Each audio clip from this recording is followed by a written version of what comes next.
All right, ladies and gentlemen, welcome back to another episode of Discovering Lake County.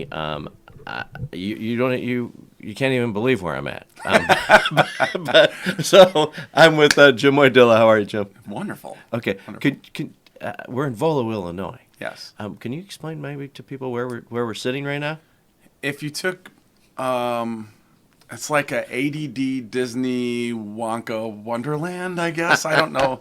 It really is. Like not even as the marketing guy, there's genuinely no place like this. And I've been here 3 years. It's evolving and morphing so fast that the exceptional place that I started with 3 years ago to now is unrecognizable. Like tens of millions of dollars have gone into new exhibits, new attractions, new rides. How do we make this cool? How do we tell the story better? How do we make this more interesting? How do we keep them coming back? Yes. How do we engage the kids? We need more stuff for kids. Okay, too much stuff for kids. All the people that were coming here complaining there's not enough stuff for them anymore. Okay, how do we?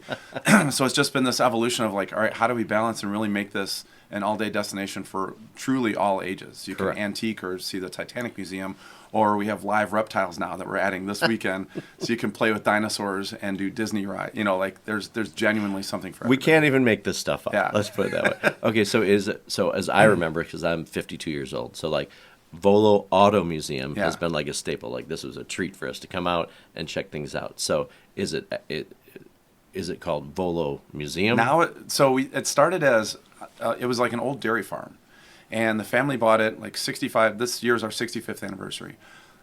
Their 65th anniversary. Right. But it was a antique, like it was everything. Like they had a diner. They were selling bootleg cassette tapes. They had carpet. They had refurbished furniture. I mean, it was just this mishmash of everything. And that's Greg and Bill, the founders of this museum. His dad, that was his business. So these were young 13, 14-year-old kids. So they would run around to farmers. They were in the cars. And they would find these old junky Model Ts and Model As that were just sitting out. And most of the time got them for free, if not maybe like, $20 or something like that. And they had this little dirt floor barn that they would just go and fix and flip and tinker around with these cars. And their off times, right? So they started finding cool cars and building better cars and getting this neat little collection. So locals would come and check them out. After the locals would come, they would continue to build this. And eventually, like, people started, like, coming from out of town to check these collections out. Nothing amazing, but just a cool collection of cars, right? And started spending more time doing this. And eventually this guy came in and was like, I'd like to buy that car. And they're like, not really for sale. This is just kind of our hobby. And he's like, gave him an offer. They're like, thank you very much. It's a pleasure doing business. And so the dad's getting mad. He's like, you're spending more time doing the stupid cars. We have all this work to do. And they're like, Dad, we sold one car. I made more in a month than you did with your thing. So how about we try the car? How about we try this business? So that's what it morphed into. And eventually they stopped refurbishing and just, they would do small mechanical things, but they would get this collection of cars. And this is in the 60s and 70s. So really classic collector cars weren't like, that was still like 67 Corvettes were like 10 or 20 years old or, 30 years old, maybe. Right. They were just starting to become true like classic cars. So they were just more of a dealership. They were the fun muscle car dealership. And then it evolved and evolved and evolved. And now it's probably one of the largest collector car dealerships in the world. So at that time, it was Volo Auto Museum because that's really all they did. They had a couple side things, but the cars were, and still are, the meat and potatoes of the business. And then as, and really more within the last few years when I started here, and I started looking at, there's Volo cars, but I'm like, you're putting these dinosaurs in. There's boats and planes and trains, all for movies as well. We have these movie cars. We have this incredible collection of scooters and vintage motorcycles and jet-powered motorcycles and snowmobiles, and like there's just so much here. Like I think cars kind of turns people off that aren't into cars. Sure. Car lovers, most of them know of this place. Right. And we're on countless TV shows. We have a new TV show coming out this spring. Oh. And like nationwide, like most people, we're worldwide travel now, but if you're not into cars, you're gonna be like, you drive past, you're like, I'm not into cars. How do we like rebrand it where you still have the name, but there's a lot more. So they switched it to Volo Museum, but when I came, I was really like, let's really like separate these two entities. The cars still drive the business, but the museum is like, it's just so freaking crazy. Like, what is all this stuff? How do I explain it? Right. Saying Volo cars does not explain all the cool stuff that's here. No. And when you have the museum, now it's like, okay, there's what generally museums have like multiple exhibits. So opening up that word a little bit, when you get here, you still see it's all interwoven. The cars, the showrooms for the sales are technically a museum. So if we have field trips coming all the time, where at any point in time we have 250 pristine, like inside and out. These cars they look like models, Right. They're pristine inside and out, and they're like adult Hot Wheels. So at any point in time, it is a museum, but what's neat is that these exhibits never stay. We're selling them all the time, so there's just a new rotation of cars we're getting from auctions or some random millionaire in Georgia's mountains or like just crazy places that we find all this stuff. And so it is truly still a museum, even though it's a dealership, and it's interwoven. So outside of those, the movie cars are there, and then you have a Shrek photo op and, just everything It's in between amazing.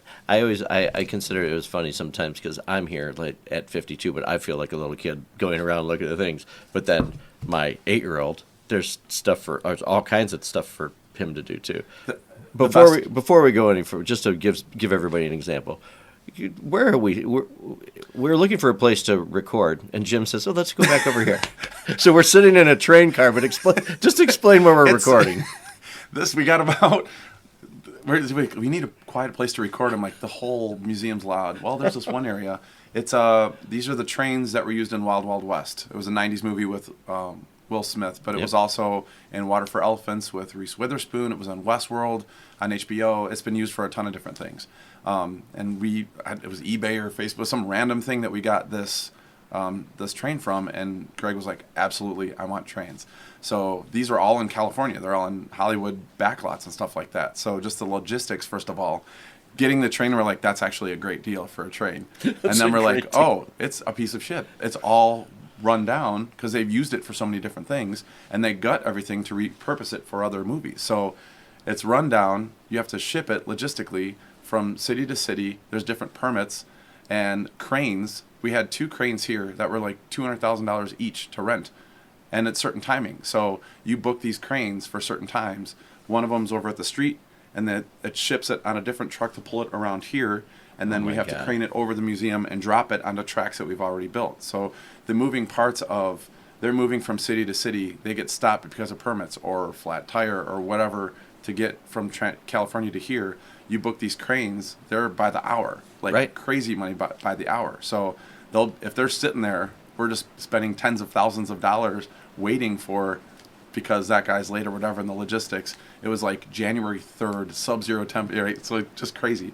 So we get these trains in here, and I mean, it was probably $1 million, easy, probably over $1 million, to fully renovate these trains, drop the tracks, transport them, and set them up here. But Greg Graham's the founder, and his wife Myra sat in here with Carhartts and just meticulously, all right, what velvet? No, that's not the right velvet. And they did it themselves. The shade here, and they just sat in here themselves, researched it for a year, and now it's this incredible inside and out. It's fully restored, and now it's this beautiful. This could be on a movie set right now. And it's a movie train, and it's history. It shows like before private jets, this is how the rich traveled back in the late 1800s. Right. This was any millionaire that was traveling had these luxury parlor cars with a bar and a barber and and then just a lounge area. So and this is just a small example of what goes on here. This is 1/1000th of the stuff that we have. It's incredible, and how they find all this stuff is just crazy.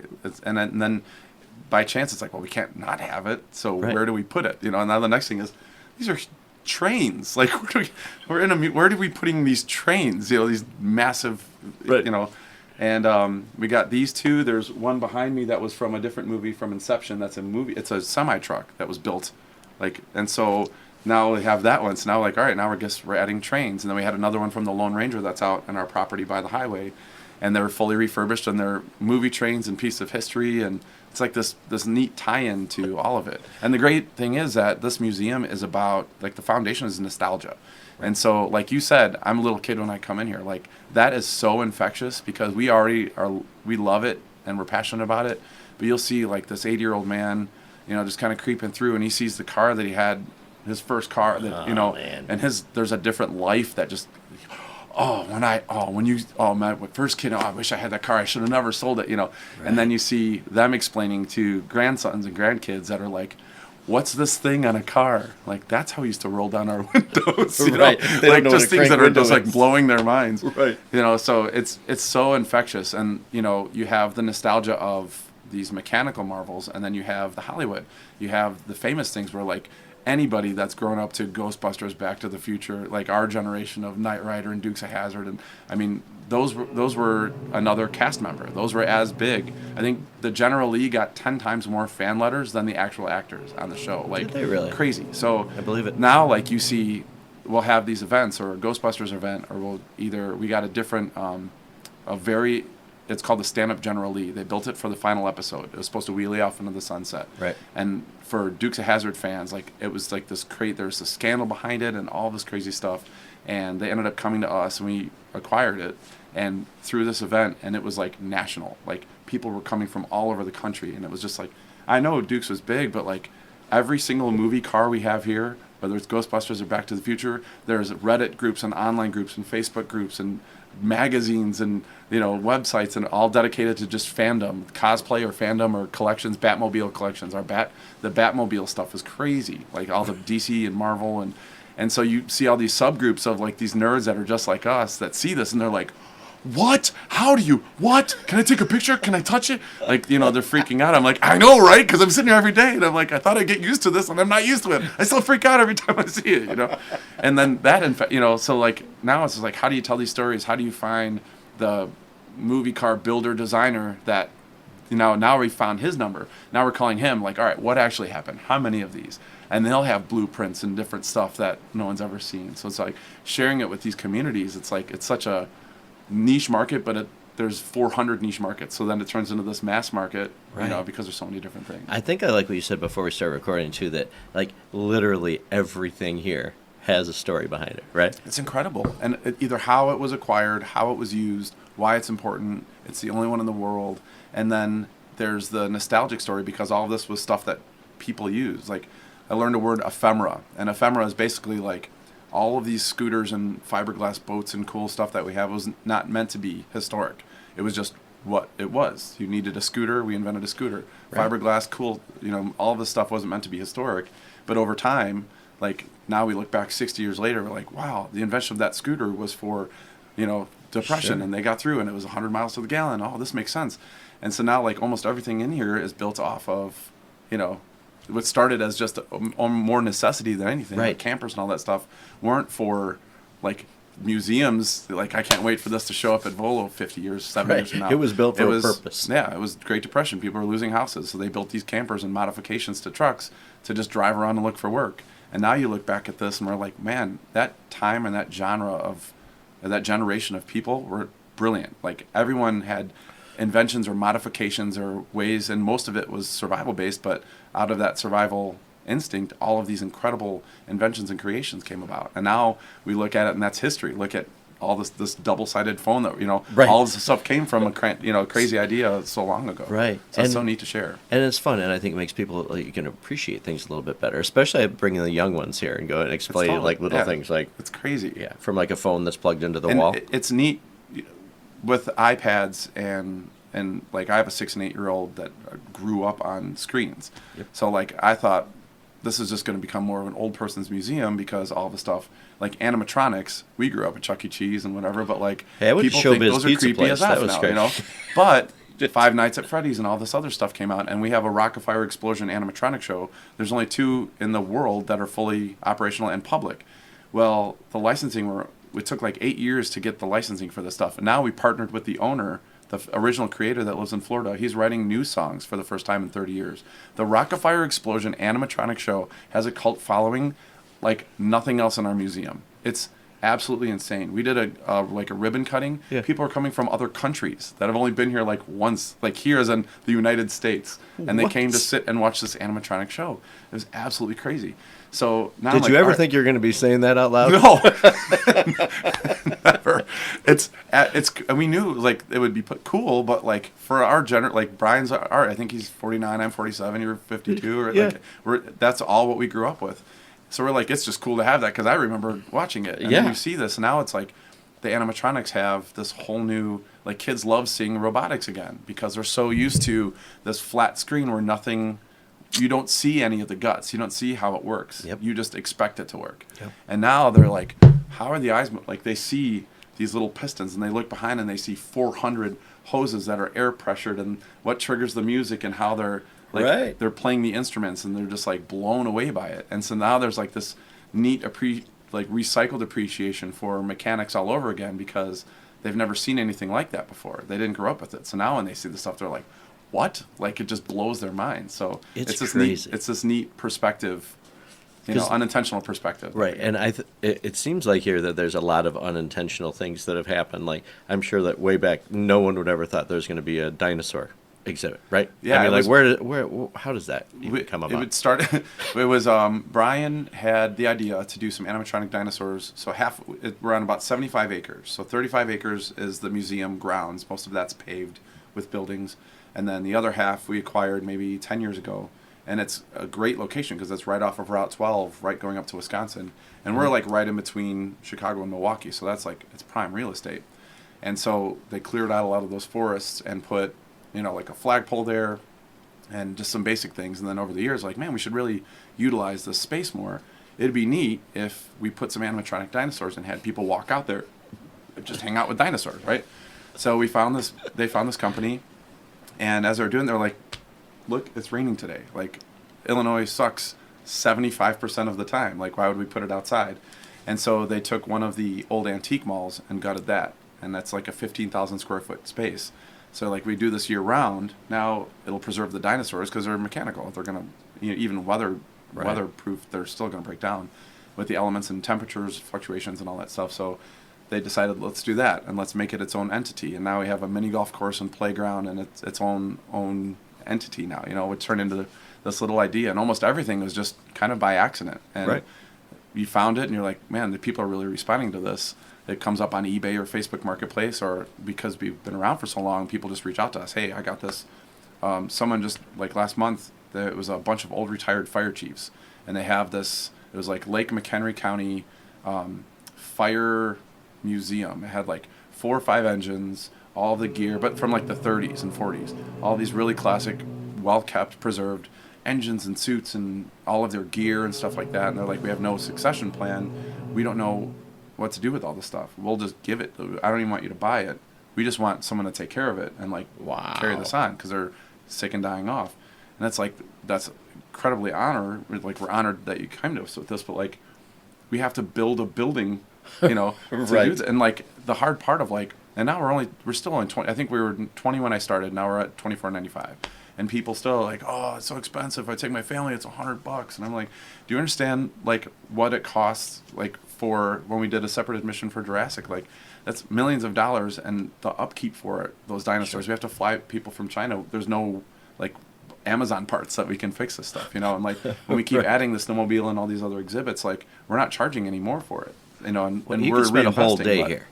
Without question. And the antique mall is like 300 vendors. That's a whole day by itself. That's free, Right. So when you're looking at, like, I took my kids to a movie for $100, and we're there for an hour and a half. Between snacks and the movies, it's $100, and you're out in 2 hours. Right. This, you're spending all day. You're learning stuff. You're seeing cool stuff.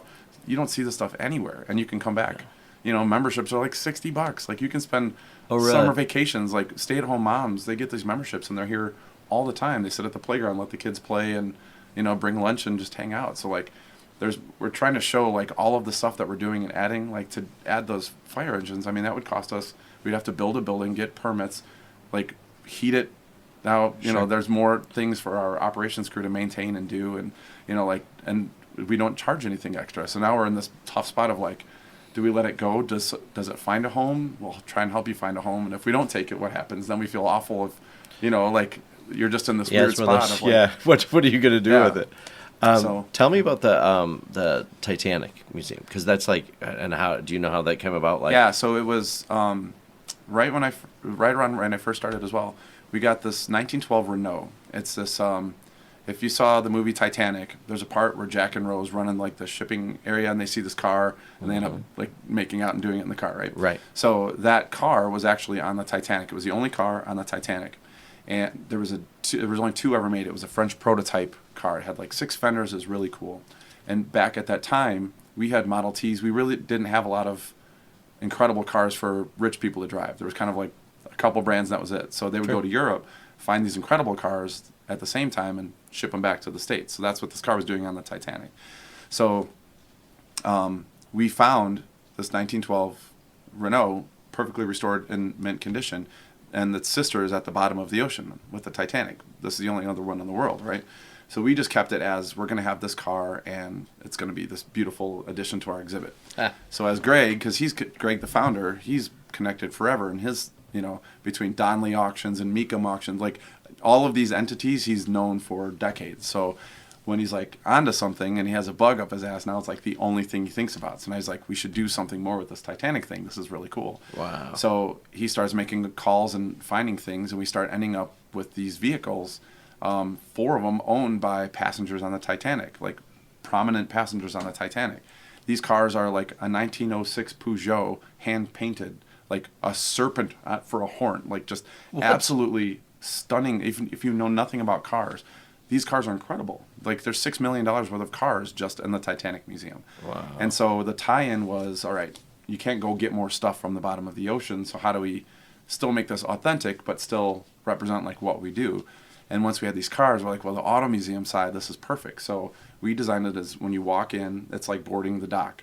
And at that time, early 1900s, first, second, and third class were very, very different. First class, millionaires, very wealthy. Second class, still pretty wealthy. Third class, whole families were basically going to the United States to start a new life. So it was just 750 passengers, 2 bathtubs. Like very, very different in classes, right? Wow. So we wanted to show, we got a lot of clothes from the McHenry County Historical Society. And when I say we, I mean Greg. Greg did like crazy amounts of researching and finding this, and really wanted to make it authentic. When you walk in, like, this is what it would feel like. Here's what the boarding pass looked like. The luggage is all authentic. The stickers down to what, like, it's all like real. And we wanted to tell the real stories of the real people. So now once we have these cars here, they're tied into the real people. So now we can talk about the stories of these real people. And we have a theater that talks about it. And then we have all of these, we have, like, you can dip your hand in the water and feel like what the water felt like at that time. And then the facts about hypothermia and the horrors of the people that were sitting on the boats, like the safety boats, not safety boats, I forgot. Well, the life boats, yeah, just like lifeboats. Yeah. And them describing, like, the horror of watching the ship sink and all of these screaming people, and then the multiple horror of it going dark and silent. Like, you hearing all of this chaos, and then it's just cold and quiet, and you just know, like, that ship's gone and thousands of people are just dying and dead. And just hearing those stories are just, like, heartbreaking. And the more we started to research those stories, we're like, man, who cares about the movie? Like, the cars from the movie, so people identify that, but, like, we started researching what went wrong. These little tiny things that if this didn't happen, it would have been, like, probably everyone would have lived. Like, right. These little details and the conspiracies behind it. Yeah, why did they have to die? Yeah. I think and maybe that's even in there. It's in there. And it's just, the stories are incredible. So we really wanted to separate, like, we'll have the cars, which are incredible, and the stories of the people, but then just, like, those other stories. Like, there's a place in Chicago that has one, and most of it's there's the Titanic and the Olympic. They were at the same time. Most of their stuff's from the Olympic, but it's still White Star. It's the stuff you would have seen on the Titanic. It's still authentic. It's a great museum. But a lot of it's like plates and forks and chairs and stuff. And it's cool, but like there's not a lot of story behind it. It's more like it was 700 pounds of tomatoes that were on, like, it's cool to know, but, like, I want to be punched in the face with, like, holy, like, these poor families, like the rich people that were sacrificing their millions of dollars in their incredible lives to let a woman on. And this family that had 7 kids, and you can maybe let women and children on the boat. So now I let my wife and maybe my daughter or 2 kids and my older son that's 16, I just have to sit there and just, like, what do I say to my son in the next 30 minutes as we all die? Like, those kind of stories that were just, like, were just hitting us, and we're, like, tearing up reading this. And we're like, this is the stories that need to be told. Like, this is the impact when you hear the Titanic. It's not about Jack and Rose making out. This is about, like, this was worldwide, this is the first, it was the maiden voyage too. Like, this is the first time it ever went off. And then you hear the conspiracies behind it, and you're like, did it actually, was it an accident? All of these conspiracy theories that are, like, very valid, like, very there's a rabbit hole to go down. That, like, this stuff is interesting. So there's just so many different elements that we really loved and wanted to tell and tied in with these authentic pieces as well. So yeah, it's a special thing, and we're adding on to it. We just, right behind you, there's a replica of the big piece that they found in the ocean. So we had the same company in China that built our dinosaurs.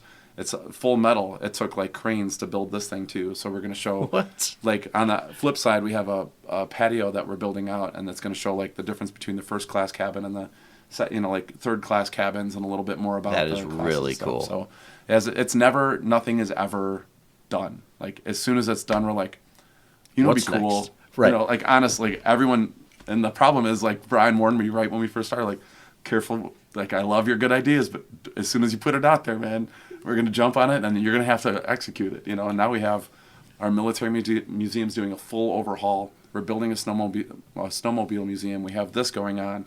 We're redid the front. We're building. We got 2 monster trucks. We're planning on doing monster truck rides. Like there's all of these projects that are coming from all of these good ideas, and now we're just sitting there with like, and we're adding live reptiles to our Jurassic. Like all of this is going at the same time.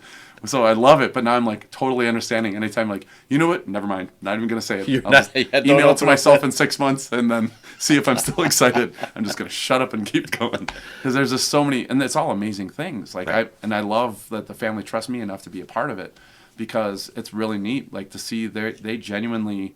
This is not a money grab. Like the amount of money that they invest is absurd. They have a guy that's on staff full time that goes and just fixes the Molaramas and the music machines in our carousel room and the animatronics. And like, you don't have to have any of the kiddie rides. There's 1950s kiddie rides. Right. It's just cool to look at.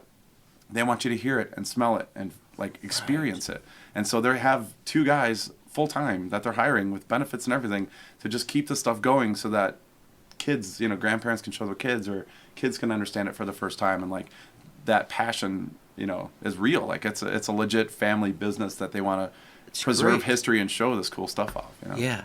No, and obviously this doesn't seem like it's a job for anybody. Yeah. I mean, that, right? It really is. It's just a passion, and they're lucky enough to have the resources and everything just to keep going. 100%. Okay. And the fact that they could have just, this year, next year, let's buy a summer home somewhere in the mountains and just kind of bounce for a year. We're good. Like it'll sustain. We're fine now. They could all move for a year and we're fine, But they're like, no, and it'd be cool. It'd be awesome. I hate the color of this building. What we should do? Like they can't not look at a spot and be like, what we should do? So besides expanding, you guys are constantly improving. Yeah, I mean, before they shut down for about a year and a half for COVID. The auto sales was still rolling, which kept us in business, thankfully. And rich people have money, so they're still buying their. These cars are generally around $80,000 to $100,000. So that thankfully kept the museum afloat. And during that time, Brian was really like, all right, are we like some redneck Disneyland, or are we really trying to be something special, And so now that I've taken all the marketing burden off of him, and he's able to just focus on the museum, just, running these, pouring the concrete, how do we do this? This power needs to go here. We want Wi-Fi here. Just handicap accessibility we never had. So just literally every door now has, buttons that you can hit for strollers and, wheelchairs, and just really making this place like nice. When you walk through it, the center area we built where the animatronics are, there's bubbles and rides going by, and there's an ice cream shop, and you can pan for things and get a beer, and just really making an experience now. And all the buildings were just run down. There were old buildings that were kind of built like, crap, we have all of these things, let's put a building here and put them in there before it gets ruined. And then over the years it just kind of fell apart. So now we're resurfacing everything, and it just looks like the guy, our carpenter, was a set builder for Woodstock Opera House and a bunch of other things. So any design, we were thinking of doing something for the entrance here, and he drafts it all out and comes back, we're like, oh, okay, all right, I guess we're going that route, And then he puts it up, and we're like, Jesus, that's unbelievable. Like, right, nothing's done half-assed, right? Yeah. It's really done like they really don't cut corners. Like they used to cut corners a million times, and then we're up in the rafters looking at these daisy chain electric extension cords, and we're just like, whoa. And they're like, we didn't have money. This is how we did it. If we wanted to do it, you had to get it done, duct tape it and figure it out, And now that they're going back, and they're like, now let's do it right and make it last, so we don't have to go up there in 5 years and swear at the last people that did it. So now it's they're really going through and just making it right, and Wi-Fi across the whole thing. We're putting updating all the videos and telling all these stories and finding the footage and the pictures. And Elvis's car has his title with his signature, and like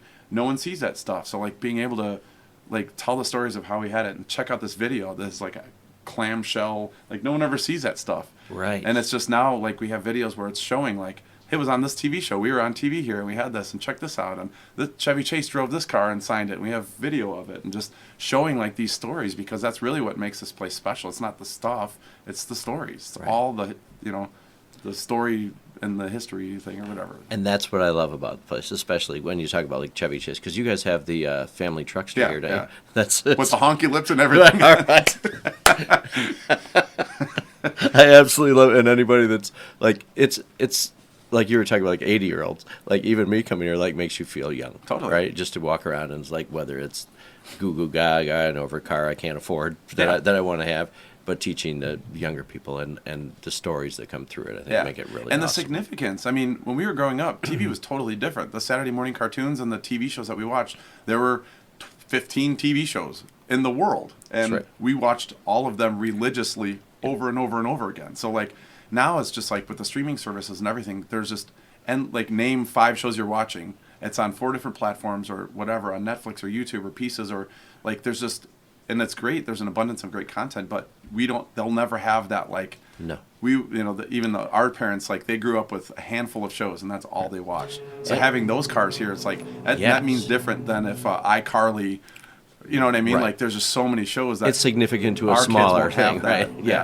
Yeah. So, like, how many people have you said our age with honky lips on the side? Right. I know what it is. Like, you're gonna be like, there's a Confederate flag on a Dukes of Hazzard and honky lips on your car. Right. This whole museum's getting canceled. I'm like, we didn't write that. Here's the, that's how life was then, yeah. right? Then it's fun to share those stories and like share with the kids, like this, like literally that car got 10 times more fan mail than the actors, like, which is crazy. Die Hard. I remember all of Knight Rider and A-Team and Back to the Future, like all of these cars, like, or the movies and shows, the cars were the main celebrity of the car. You know, and the actors worked around it. Okay, so you have Knight Rider here. Knight Rider. Do you have the A-Team? We don't have the A-Team. That's one that I've been looking for. It's the black van, right? Yeah. I could still to the in 1972 a crack commando unit from whatever with Mr. T and all them. So the Ghostbusters car. Yeah, Acto. We got the Back to the Future. We have a Speed Racer car. Yes. We have the Mad Max car. We have 4 of the Fast and Furious cars, like the main prominent ones. That collection's incredible.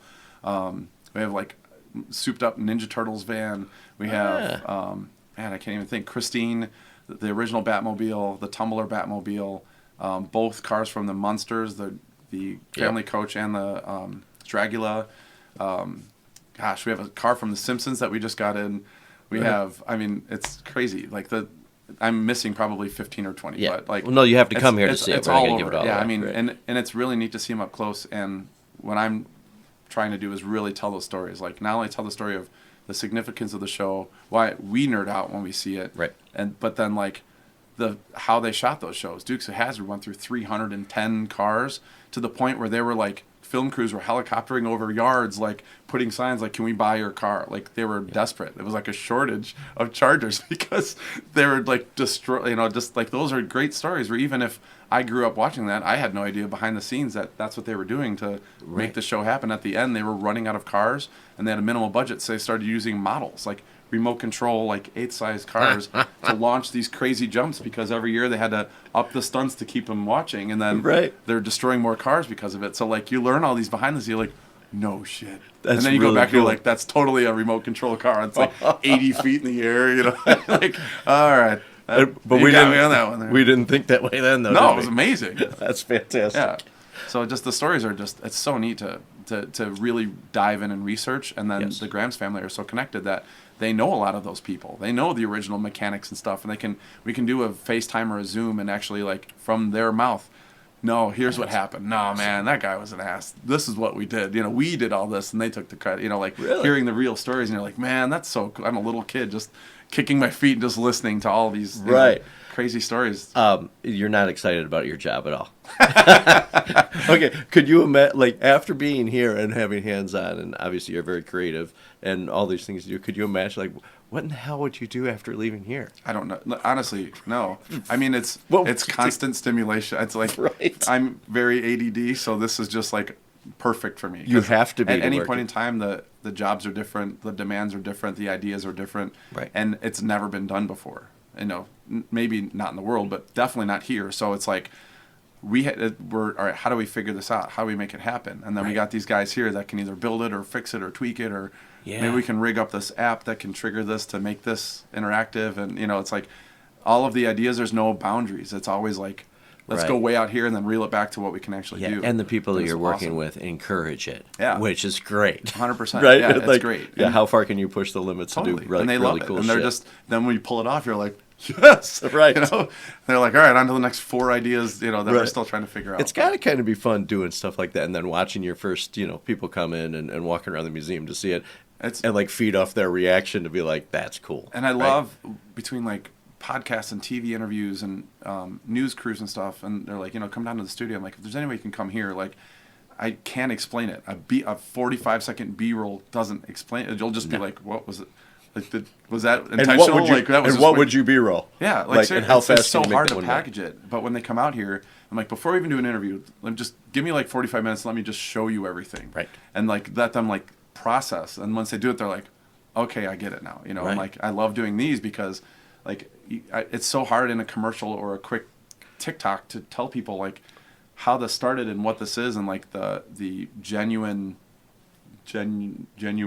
What's the word? Yeah, the genuinity. I thought I'm going to go with that. Yeah, I like genuinity though. Right. But like it's really a family business. There's no corporate funding. There's no state backing. Like this is just a family that loves this shit and wants to keep doing it as much as possible. Which is awesome. Since you said TikTok and thing, let's tell everybody right now, like what social channels should they be following to see if they're not prominently Facebook, Instagram, YouTube, TikTok are probably our biggest ones. We're on Snapchat and other things too, but most of our stuff goes on there. So is it Volo Museum? And then Volo Museum, at Volo Museum for all of them. At Volo Museum. Hashtag are at Volo Museum, and all of them will pop up there. Yeah, because I think when I walked in, it's funny because the first 2 things I saw, just to give everybody like the randomness, but kind of eerie too, like just standing in line to get your tickets, photos of Buddy Holly and famous photographs of the plane crash. Yeah, and like signed stuff. Yeah, they just have in their like hallway. Blows my mind. Yeah, and it's Elvis Presley signed guitar I don't know where to put this. Like, what? That would be just put like I would move my couch and have that in my living room as like my prized possession. You're like, yeah, it's in one of the hallways or something, and I'm like, what? It's just very random, but all of the things that come in, it's just it's awesome. And if you look, I mean, up like literally every corner nook, even still 3 years in, I'll like notice things that I didn't see because there's so much of it. Yeah, and we're sitting in the Wild Wild West train car, so just recording. So if that doesn't give you a reason to come out, but I love when people follow. I love. My point was too, like after you get through there and into food and concessions and things like that, there's like an electric chair thing that you did a video. Yeah, there's a lot of novelty. We have like the Zoltar from Big. Yeah, we have a couple Zoltars on electric chairs and just a lot of novelty, just fun interactive things that you know our team that fixes the animatronics and the carousels. Like we get this stuff and we're like, man, this is so cool. Can we fix it? And they're like, I got it. You know, so then these guys just sit there for a month and figure it all out. And yeah, I'm sure they love the challenge. Yeah, there's no manual. You can't YouTube that out. Totally. What is the horn that we're hearing, by the way? That's the Titanic horn. The Titanic horn. In case you're listening and wondering what's going on, we have not hit an iceberg yet. Yet. Although this could be a conspiracy. This is our new interactive ride. I want to pause for 1 second because during all my shows, what I like to do is pause because there are a lot of things we haven't mentioned. But we do something called the Lake County Hot Seat. It's some rapid fire questions for you to get to know Jim just a little bit better. And side note that I think me and I are going to have to talk about maybe some other time we can hook up and do a Modern Day Romeo's podcast. Yeah, totally. I think that'd be good. Yeah, if anybody's ever heard of MDR, I think you've made it when you have an MDR if you have an acronym. I think that you've made it. Or people are just getting lazier. Yeah, people are just getting right. Can't do all of it. But I do want to touch on a couple of those things. But I love our hot seat questions because I think get to know you just a little bit better if they've already heard your enthusiasm, the way you talk about all of your things. Since we're here, tell me your first car that you ever had. 75 Datsun. Really? Yeah, it was. My dad's a mechanic. He worked for United Airlines his entire life as a ground mechanic, not on the planes, but all of the other de-icers and name it. The shops are insane. I mean, bazillion dollars in equipment. So he was a ground mechanic for years and a grease monkey. He grew up with classic cars. So in my garage, my entire life, there was a 69 Camaro and a 67 Vet. The vet was pretty much pristine. That was his baby, and the Camaro was a frame-up restoration. So that 69 Camaro was in our garage for like 25 years. It was a toy box. It was lots of things before he finally got up to doing that. So I kind of grew up with my dad listening, cranking classic rock and fixing cars, and I'd help him with transmissions and things like that. So I kind of had that bug, like inception, like it was planted before, you know. It's kind of weird. And it wasn't really my thing. They were cool, but like I didn't want to get dirty and do stuff. Like I was, you know, fart jokes on Saturday Night Live, and that was just kind of my direction. So I'm like, I don't want to just sit in a garage and not talk to anybody and do this all day. So it wasn't really my thing. And now it's funny how this all came full circle. But 75 Datsun. That's so my dad, like rotary engines or something. Yeah, it was in pristine condition. Some 80-year-old woman had it and like barely drove it because she lost her license.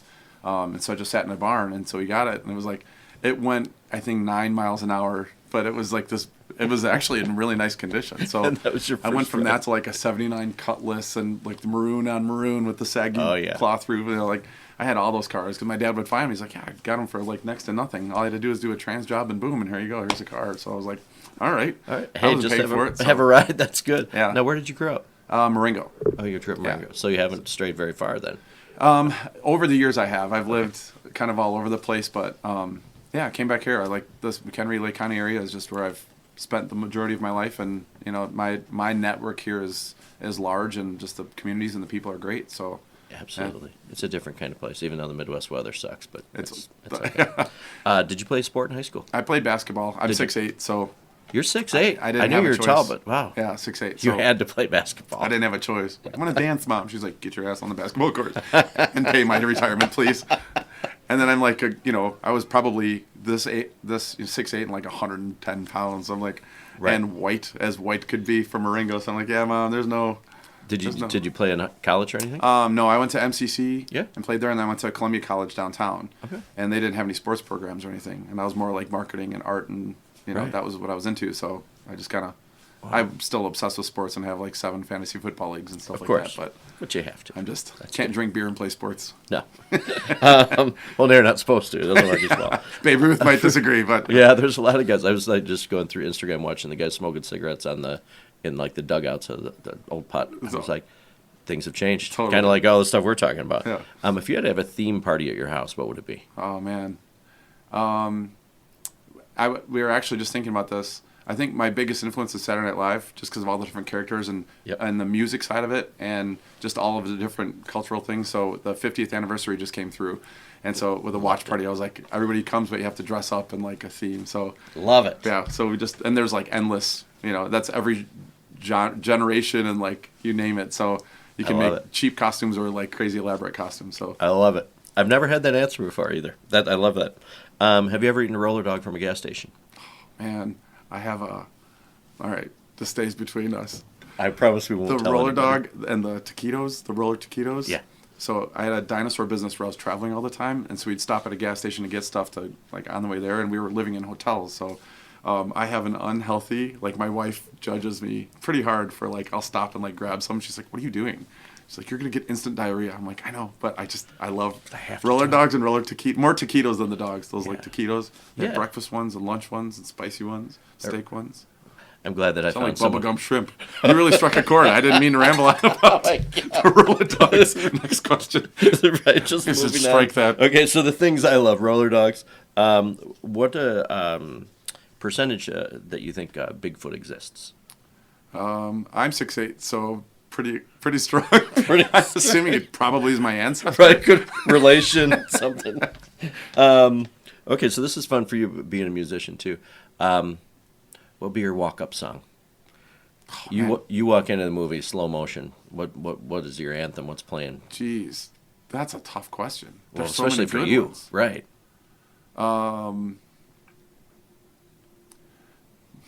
Okay, well, I don't know. I'm trying to think of me walking like in an action. Like, is there an explosion behind me? Or am I walking out to like hit a home run? Let's hit a home run. Okay. For that one, I think "Let Me Clear My Throat" by DJ Kool. God damn. I love it. Okay. Explosion behind you. Okay. Because that one doesn't work as well. No, it doesn't. Maybe something like it's gotta be like some awesome classic rock song like Funk 49, like a bam, or just something guitar. with like I like heavy, that. probably something like that. All right. That's still funky but badassy at the same time. And it can be kind of an old 70s like. Yeah, it's got that super fly. Exactly, that's what I was trying to think of. Okay, let me see. Last show you binge watched. We're talking about TV. Let's see.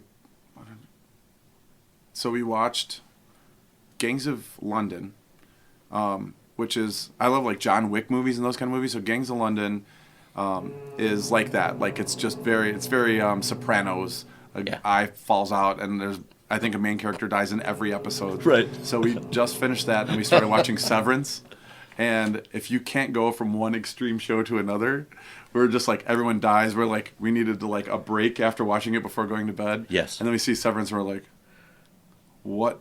Like, this is painful. And like the first 4 episodes, I'm like, I hope they're doing this on purpose because nothing happened for 4 episodes. I know. And all of a sudden it started like picking up, but like going from that one show to the other. So yeah, we just watched that one. I'm trying to think. There was a really good one we watched recently. Shrinking was pretty good. Fantastic. And how can you beat Harrison Ford in that? And his character is so crotchety and He's awesome. so great. I love it. It's great. I think that's probably what he is in real life too. I think he's just got that like, I don't care, kid. And he's just whatever. Right. Like, and he's Harrison Ford. He can get away with whatever exactly he wants to do. Tell me about the second time you got arrested. Like, is it the music thing, knowing that there was more than one, or something with the explosion in the background that you had to explain, like the? Both. I don't think I was officially arrested, but I was taken to the police station at a party. I was 20. Right. I was turning 21 in like 2 months, and this is back when the myths of eating pennies would help. Yes. Blow, right? Yep. So we had a party. I think you have to put under your tongue. Penny under your tongue. So, like, the cops come in, and we're in an apartment, so there's nowhere to, like, get out. So I'm like, does anybody have pennies? And they're like, what? I'm like, give me pennies. So I'm sitting there with, like, 15 pennies in my mouth, and they're coming through, and I'm trying to talk, and it's like, are you gum, or what are you eating? And I'm like, no. And they're like, so confused. They didn't understand what I was doing. So I was trying to, like, pass it by. So I'm just on the side, like, trying to play it cool, sober up, and just let these pennies do their work. And they didn't do shit. No. I was probably sitting there for 15, 20 minutes with this mouthful of awful, dirty pennies in my mouth, and it didn't do anything. I still ended up going down, and like they did like a citation thing. I had to go in front of a judge and like, all right, I won't do that again. Right. I think but the after pennies. I saw the cops, I'm like, so have you seen this? Like, is this penny thing really? Like, that's all. It's all. We just like to watch people do it. But we like, keep telling kids so that it's easier to tell who's been drinking, the dumbasses with the pennies in their mouths. Who's got the mouthful of pennies. Fill in the blank. A bartender, can I have a... I'm a bourbon guy. Bourbon guy. I'm generally bourbon. What's your favorite right now? Man, there's so many good ones. I like everyday drinkers like Woodford Reserve and just some like easy drinkers that are always really good. There's some, I don't know, we have these like groups. I have like a group of 10 or 12 guys for like football Sundays and stuff. We all like bring bottles and try a bunch of different stuff. Fun. So I don't know. I can't really, it's like picking a favorite song. There's so many good ones. Exactly. No, and I think you just keep on the search for the best bourbon. And there's never, it's endless. Right. Well, exactly. That's the point, we can't stop now. Right. We haven't got through half of them. I'm on a conquest. That's right. I'm sure with everything you've done, tell me a celebrity that you've met. I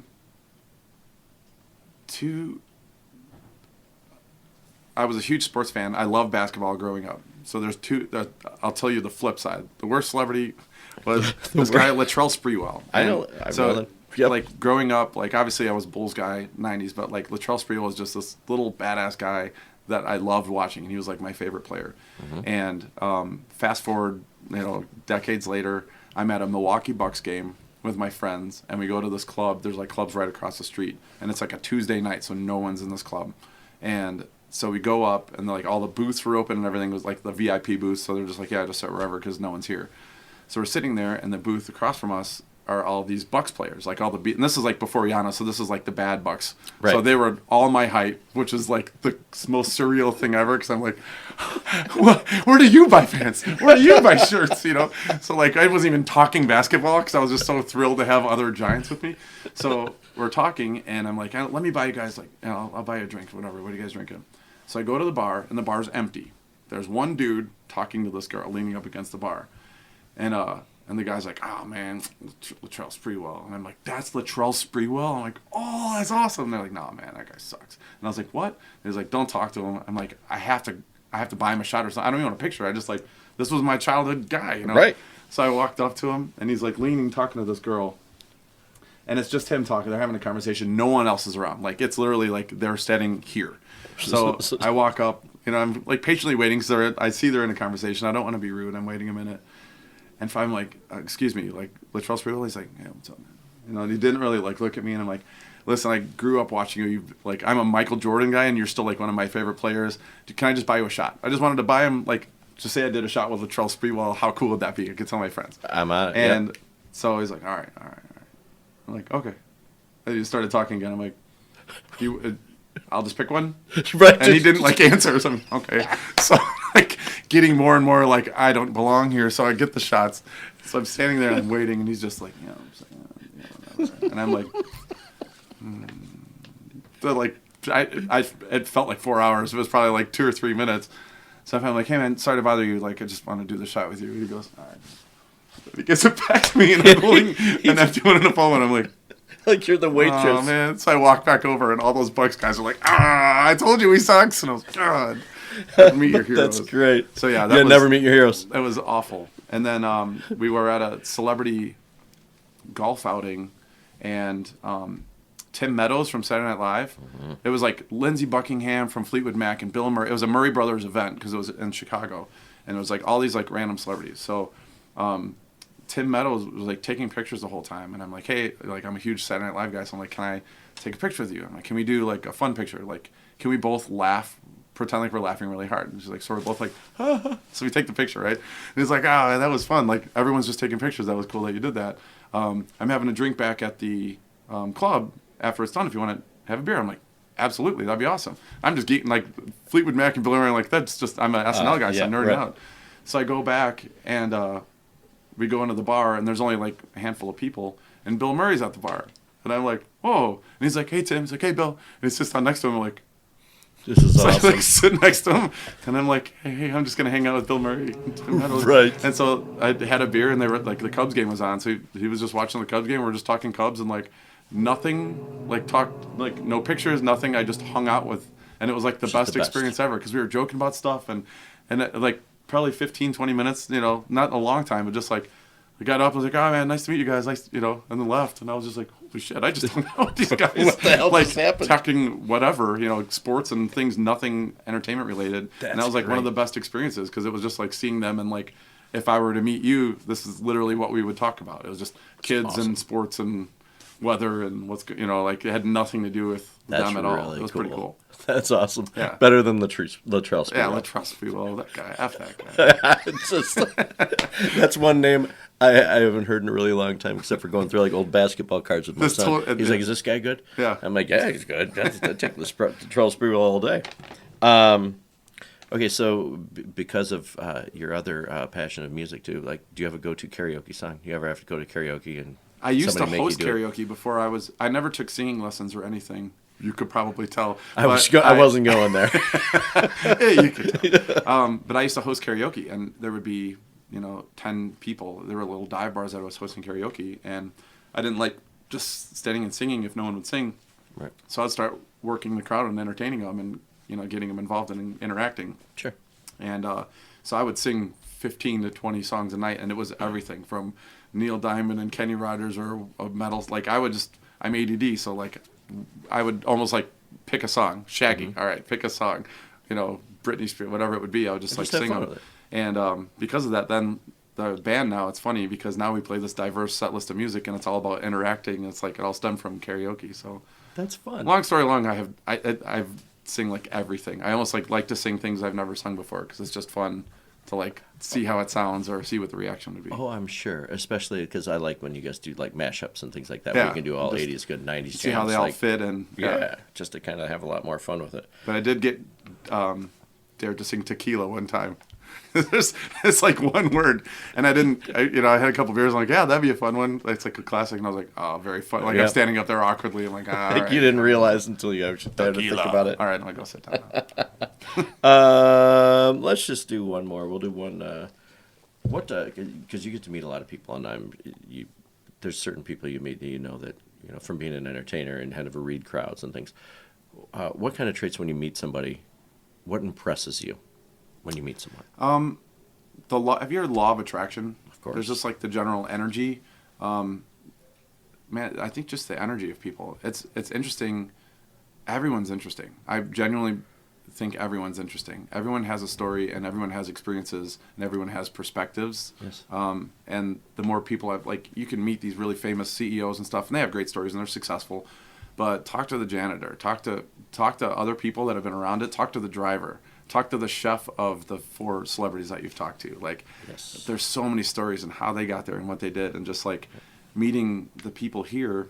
There's a scooter that we have. It's like this old. It's like one of the first scooters ever made, and we had a phone call from this 90-year-old woman saying your information's wrong. And we're like, all right, like we get those all the time. right. So she's like, the son of the creator of that scooter is my husband. He's like 93. It's his birthday, and he hasn't seen one of these in like 40 years. Would you mind coming up? And I'd love to take him to show him this scooter for his birthday.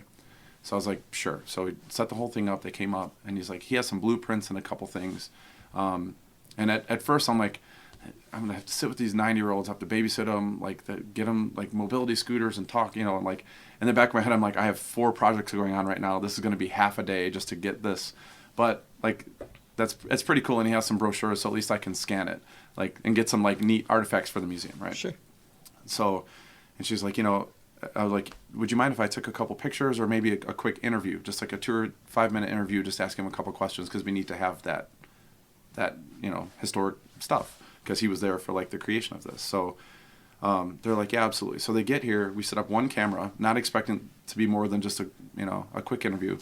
And he goes on this 2-hour storytelling of how it was created, what was created. His dad that did it was like a 1940s drag racer and invented like nitrous boost, and then was drafted by the army and was in Hiroshima, like the guys with the flags. He was like Forrest Gump, and like the stuff he was creating. At the end of it, we're just sitting there like, whoa. I'm like not annoyed, but I was just like, here goes half the day that I had a ton of stuff planned to hang out these 90-year-olds. They're going to tell me about a freaking scooter, And then, now I'm just like, talk about Chicago history and American, like, I'm cutting a documentary, and I sucks because it's one camera. I wish I'd had like multi-camera. I know. But I'm almost done with the documentary, but it turned into, man, I'm glad, like, just shut up, stop your life for a second, and talk to someone. Because you have 100 stories. I know you have. Like, everyone has these crazy stories. So I think from celebrity to people just around the museum, and every time you just actually give a shit and sit there and talk to them for a minute, you'll get something out of it almost every single time. So I think that's mostly what I'm attracted to. I think that I obviously agree with you 100,000%. How many hundreds of interviews and people will come in and be like, I don't know why you want to interview me. I don't have a story.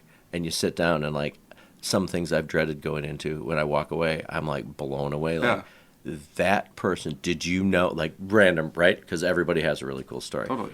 I think that's great advice for everybody listening to, is take the time and talk to people. It's if anything, just perspective. Even if you don't learn, like I sat on a plane, I was talking to someone, and they're like a cranberry farmer empire. Like, it was in first class, so like this owns like this giant, like, I think it's Ocean Spray or like the other one, like, and so I was like, what are you doing? They're like, cranberry farming. I'm like, okay, well, that wasn't on my bingo card.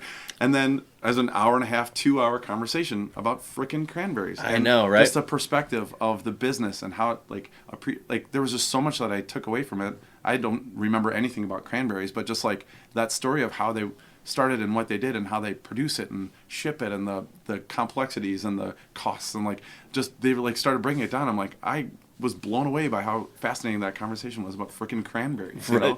Well, that's when you try to duplicate and tell your buddy when you get off the plane, and they're like, Yeah, I don't know. But So no, what- if you what were was there, it? you You're know. like, yeah. Right. But it was cool, right? So like, what'd you take away? I'm like, it was awesome. Like, awesome. why? I don't know. It was great. And I always think the older people are too, the more fun. Like, I've had a couple interviews with 90-plus-year-old, and one of the things I said, they'll always tell me to stop and say, make sure that you respect the elderly and hear their stories because they're not going to be here. 100%. Like those stories will just be completely erased, Yeah. right?